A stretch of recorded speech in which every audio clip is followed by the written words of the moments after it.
Bentornati in una nuova puntata, è quasi Natale e ci sono tante cose da dire, tante cose da fare, ma soprattutto ho pochissimo tempo, quindi in questa nuova puntata facciamo un Q&A, rispondiamo alle domande che mi avete fatto su Instagram. A proposito, per partecipare su Instagram Talk O'Clock.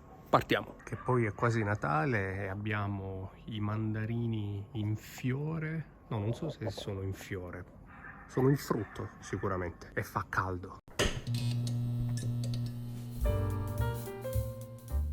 Prima domanda, perché i Daytona Acciaio Oro non sono apprezzati? Perché non è vero. I Daytona Acciaio Oro sono molto amati, io personalmente apprezzo molto la combinazione acciaio oro perché è preziosa ma al contempo è ancora portabile, ancora utilizzabile, ma in generale gli acciaio oro, che siano Daytona ma anche Submariner per esempio, da ultimo sono molto apprezzati, molto amati dagli appassionati. Lo dimostra il fatto che anche i concessionari certamente non ce l'hanno disponibile, quindi è una falsa credenza, o meglio era così prima, era così 2-3 anni fa ed è sempre stato così fino a 2-3 anni fa, ma da non molto, da un paio d'anni, da qualche anno, i Daytona Acciaio Oro sono molto amati in realtà. Me lo chiedete sempre in tanti, normalmente rispondo che risolvo problemi e in parte è assolutamente vero. Sono un libero professionista, sono un giurista, quindi il mio compito è soprattutto nell'ambito delle consulenze fornire assistenza legale. Cosa ne pensi del GMT Batgirl, così chiamato? Innanzitutto penso che il soprannome di questo orologio, già i soprannomi dei Rolex mi piacciono poco, sia orribile, sia terribile, una delle cose più brutte mai sentite. In generale però il Batman, quindi il GMT ceramica con ghiera blu e nera, anni fa mi piaceva tantissimo, mi piaceva così tanto che alla fine l'ho presi. È un orologio particolare perché è molto sportivo, ma sa essere anche non dico elegante, ma uno sportivo di classe, forse possiamo dire, anche grazie a quella combinazione blu e nera che effettivamente si fa apprezzare, almeno. Poi naturalmente sono gusti, a me piace. La stessa combinazione con bracciali Jubilee mi piace molto, così come mi piace il Pepsi ceramica Jubilee, però forse sul Batman preferisco bracciale Oyster. Diciamo che il Batgirl, così chiamato, non lo disprezzo affatto, insomma, mi piace. Non è un orologio che però oggi acquisterei o indosserei, insomma, non mi piace più tanto, non mi piace più come una volta.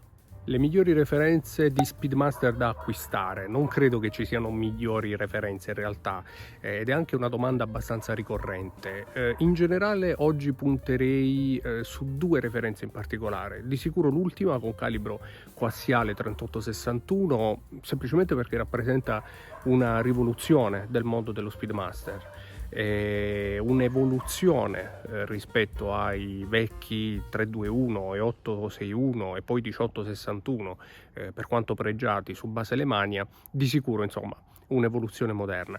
L'altra referenza che mi piace tanto e che ancora oggi è abbordabile nel mondo del vintage, il 145-022, magari con bracciale Flatlink, perché è lo Speedmaster vintage forse per eccellenza.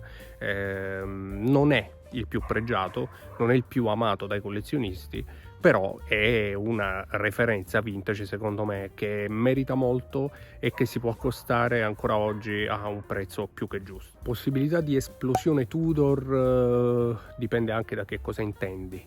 Se intendi che esploda nel mondo del collezionismo e che tutti lo vogliano, è già successo con i Submariner di Tudor Vintage, è successo con il Big Block, il fratello, insomma il cuginetto del Daytona.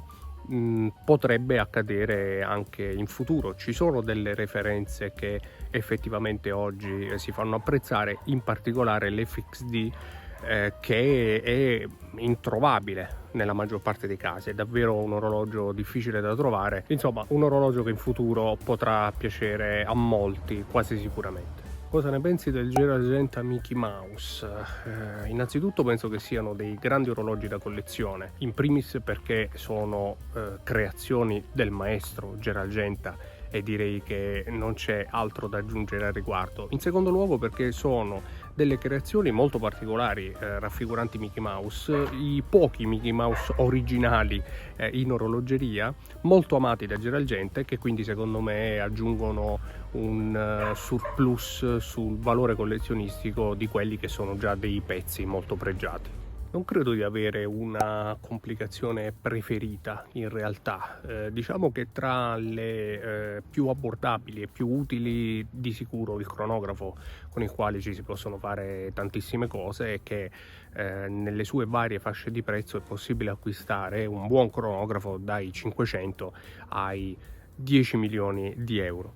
Quindi una complicazione ottima, utile e probabilmente anche democratica.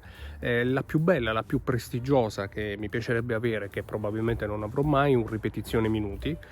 Perché? Per la sua grande storia, per il motivo per cui nacque, per il grande romanticismo che c'è dietro una ripetizione minuti e dietro una bella ripetizione minuti che ha la difficoltà di suonare bene con vari materiali, insomma di sicuro molto affascinante. E forse la più cosmopolita, la più apprezzata in generale nell'orologeria sportiva, il GMT di tutti i tipi, di tutti i colori, da ultimo anche molto abbordabili anche loro grazie all'ultimo calibro di Seiko, che peraltro è stato messo a disposizione anche come terzista. Il miglior Submariner della storia dipende dai punti di vista, da un punto di vista collezionistico, da un punto di vista economico, dipende da tanti fattori, non credo che ce ne sia uno. Ti posso dire però quello che piace di più a me e quello che ho anche in collezione, il 1680. Perché? Perché è il primo Submariner con data, complicazione che a me piace molto negli orologi in particolare e anche nei Rolex, per via del ciclope che tanti odiano e che invece io amo perché lo ritengo un'icona di Rolex. E il Submariner 1680 è un bellissimo vintage pallettoni vetroplastica ed è anche il primo Submariner con data, quindi tra i tanti io preferisco questo qui. E poi ultima domanda: aumento dei listini Rolex a gennaio 2023, e la notizia è praticamente certa.